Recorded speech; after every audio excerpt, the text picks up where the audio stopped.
बाबर रहमान साहब, thank you very much. आपने हमें टाइम दिया, आप हमें टाइम देते हैं। पहले तो थोड़ी सी हमें क्लैरिटी बता दें कि जनाब मुख्तलिफ बातें हो रही हैं जी, इख्तलाफात हैं। खोसा साहब की एक वीडियो ऑडियो सामने आई है बुशरा साहब से, और वो ये फैलाया जा रहा है सिलसिला। खान साहब ने क्या गौहर साहब के हवाले से फैसला हतमी कर दिया है, और ये लड़ाई इस तरह से है कि लोग इस्तीफे देने के लिए कतार में खड़े हैं अगर गौहर साहब चेयरमैन बनते हैं। प्लीज़ क्लियर दिस, जो ये थोड़ी सी जो एक कन्फ्यूजन है। जनाब बाबर रहमान साहब। थैंक यू वेरी मच काजी साहब और भट्टी साहब। बिस्मिल्लाह रहमान रहीम। देखिए, दो चीज़ें पहले आप जहन में रख लें। वो ये है कि इस वक्त पाकिस्तान की 75 साल तारीख में पहली मरतबा इलेक्शन कमीशन ऑफ पाकिस्तान ने एक सियासी पार्टी को कहा है कि आपके जो पहले इलेक्शन हुए थे वो हम कबूल नहीं करते, आप दोबारा से इलेक्शन कराएं। इसको ज़रा आप देख लें, जो लॉ है 2017 का, उसके अंदर सिर्फ इतना लिखा हुआ है कि हर पार्टी 5 साल में एक दफ़ा इलेक्शन कराएगी।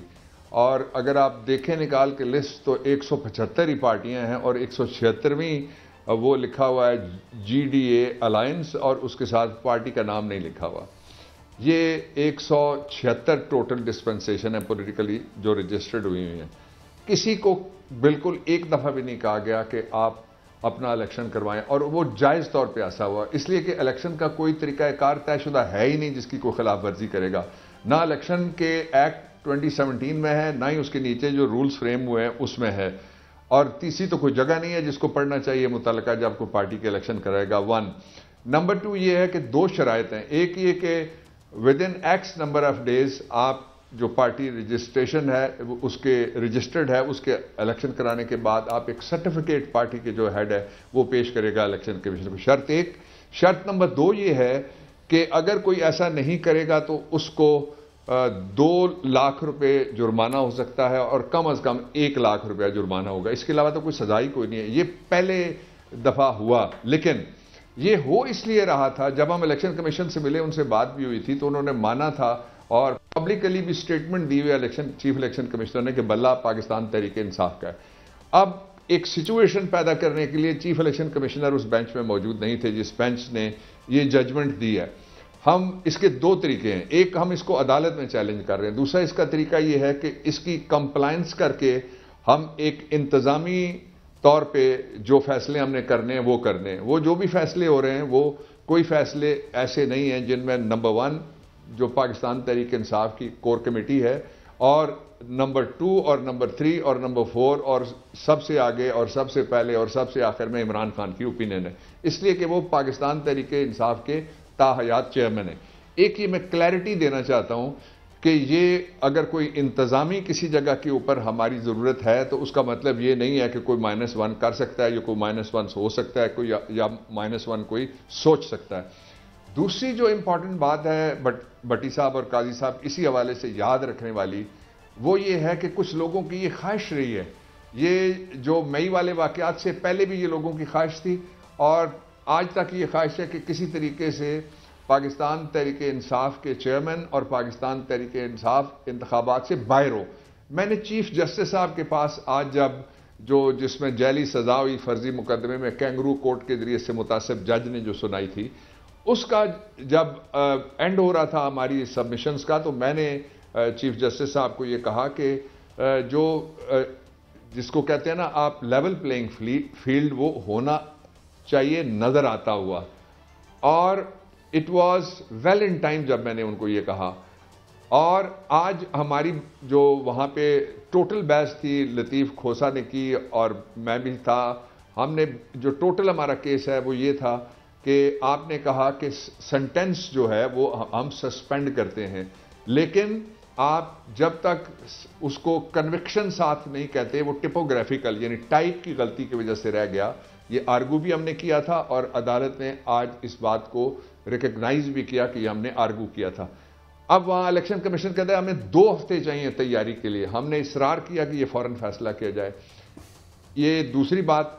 तीसरी क्लैरिटी की बात मैं आपको पूरी पाकिस्तान तहरीक इंसाफ की तरफ से मैं पूरी आपको जिम्मेदारी से ये बात कहने लगा हूं कि कोई ऐसा इलेक्शन ना कौम के लिए कबूल होगा। मैंने कौम का लफ्ज़ क्यों इस्तेमाल किया, पीटीआई का क्यों नहीं किया, ये भी मैं बताता हूं आखिर में, जिसमें इमरान खान को माइनस किया जाए, जिसमें इमरान खान शरीक ना हो, जिसमें इमरान खान को लेवल प्लेइंग फील्ड से निकाल के और एक सजा याफ्ता मुजरिम को पूरे स्टेट प्रोटोकॉल के साथ सुपर प्राइम मिनिस्टर बना के लोगों के ऊपर इंपोज करने की कोशिश की गई।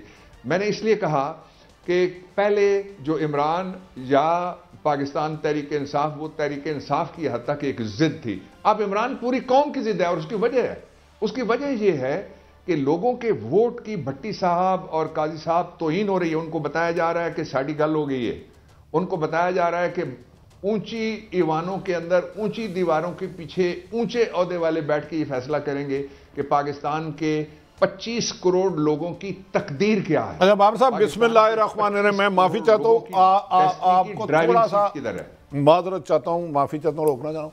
बज़ाहिर तो ऐसा ही लग रहा है कि उन्हों की गल हो गई है।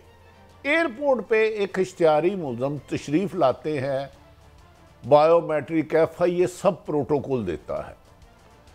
दूसरा, फॉरेन फंडिंग केस होता है, इलेक्शन कमीशन नवाज इमरान खान साहब को नाअहल कर देता है।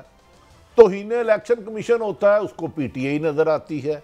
इंट्रा पार्टी इलेक्शन होते हैं, PTI 113 जमातें हैं। तो क्या आपका कोई इलेक्शन कमीशन से कोई ख़ास मोहब्बत लगती है?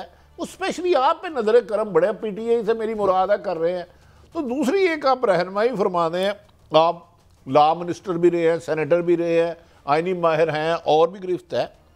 इतना स्पीडी ट्रायल जो मियाँ साहब को मिल रहा है, इसे प्री पोल रिगिंग नहीं कहेंगे तो और क्या कहेंगे? मुझे मेरी रहनुमाई फरमाए जरा।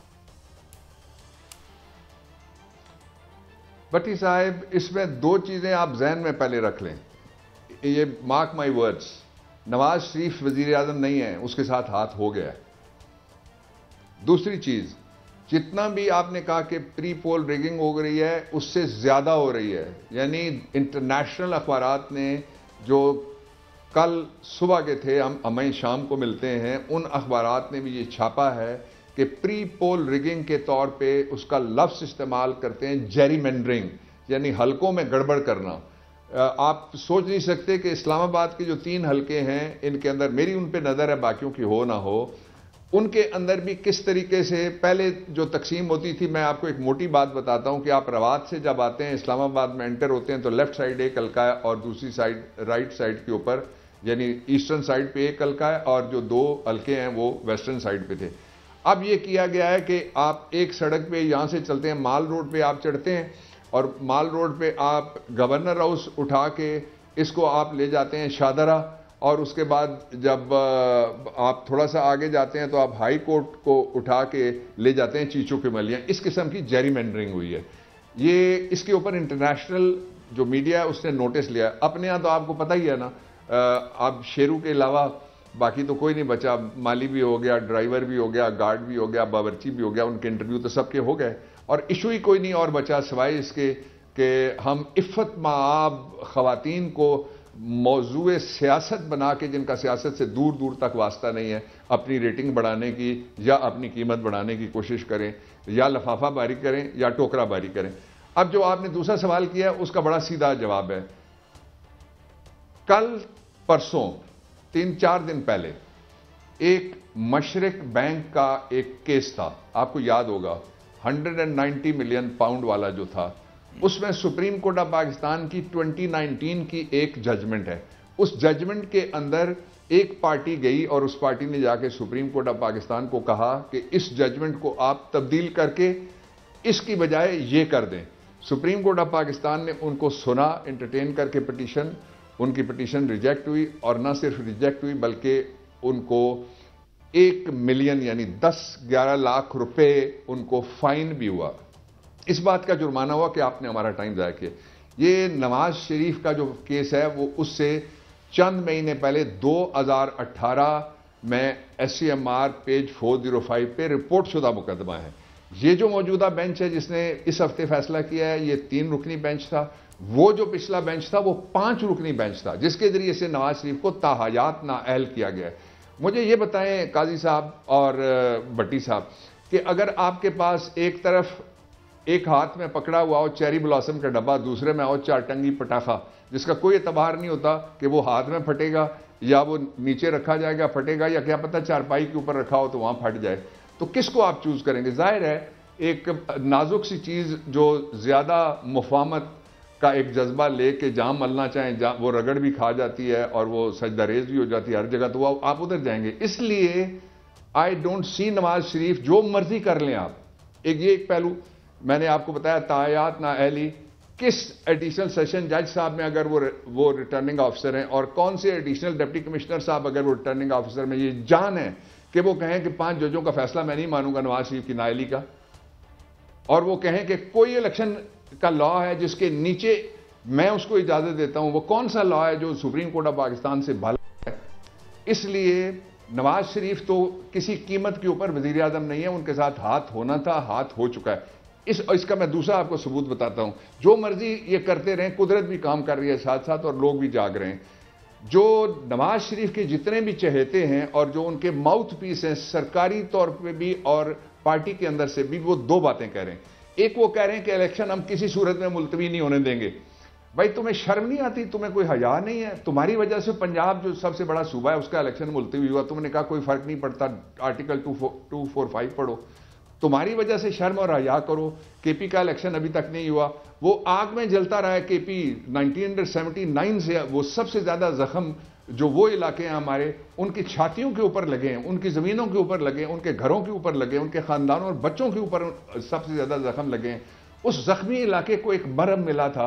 मरहम क्या है कि वो इलेक्शन के जरिए से अपनी तकदीर का फैसला कर सकते हैं। आप कहते हैं कोई फर्क नहीं पड़ता। फिर जो मरकज में बैठी हुकूमत है ये भी गैर आईनी हो चुकी है। तो ये गैर आईनी हुकूमतें आपकी वजह से बैठी रही, आप कहते हैं इलेक्शन मुलतवी नहीं। तो नवाज शरीफ कौम को एतमाद में लेने के लिए आज ही कौम से खिताब करे, नहीं तो कल करे, और बताए उसको क्या खदशा है कि इलेक्शन कौन मुलतवी करेगा और कैसे मुलतवी होंगे। 1 जो दूसरी इंपॉर्टेंट बात है काजी साहब और भट्टी साहब, वो ये है कि अगर आप ये कहते हैं कि इमरान खान लाडला था, वो आया नहीं, उसको लोग नहीं लाए, कोई और लेके आया, तो आपके इस्तेकाम पार्टी क्यों नहीं इस्तेकाम हासिल कर सकी? आपकी केपी वाली जो खटक पार्टी है वो क्यों नहीं इस्तेकाम हासिल कर सकी? आपका नवाज शरीफ बाहर क्यों नहीं निकल रहा? आपके कैंडिडेट पब्लिक के पास क्यों नहीं जा रहे? जो मर्जी ये करें, पाकिस्तान की तकदीर में बदकिस्मती किसी ने नहीं लिखी। इंशाअल्लाह अजीज अच्छे दिन आ रहे हैं, और 8 फरवरी जो है इसको अगर कोई तब्दील करेगा तो सुप्रीम कोर्ट की on the face of the supreme court वो तौहीन कर रहा होगा, और उसका नतीजा फिर सुप्रीम कोर्ट ऑफ पाकिस्तान में आपने देखा कि जस्टिस अतर मिनुल्लाह साहब ने क्या जजमेंट दी है। उन्होंने कहा कि एक मुशर्रफ वो था जिसने आइन तोड़ा था, तो कोई वो भी तो थे जिन्होंने कहा था आपने ठीक तोड़ा है, आप 3 साल और तोड़ते रहे। जिन्होंने कहा था आप ठीक तोड़ा है, आप पूरे आइन के साथ खिलवाड़ कर सकते हैं, और जिन्होंने कहा था आपने बिल्कुल ठीक किया है। और पहली दफा मैंने आज एक केस के लिए फिर 200 केस पढ़ा, 1958 का भी, और जफर अली शाह केस 2000 का भी पढ़ा है। जो 2000 का केस था उसमें उन्होंने जो जस्टिस मुनीर वाली जजमेंट, जिसकी वजह से बड़ा अच्छा खासा जज सारी जिंदगी के लिए अपनी सारी कमाई से महरूम हो गया, ये जो जफर अली शाह केस है उसने कहा था हैंस कैल्सन की एक थ्योरी है, नजरिया जरूरत। इन्होंने वो कहता था necessity, law of necessity, doctrine of, इन्होंने कहा स्टेट नेसेसिटी, रियासत की जरूरत है कि आप आइन तोड़िए, और रियासत की जरूरत है कि आप इलेक्शन ना करवाएं। रियासत की जरूरत है, 2 बातें और कहीं कि करप्शन रैम्पेंट है आज।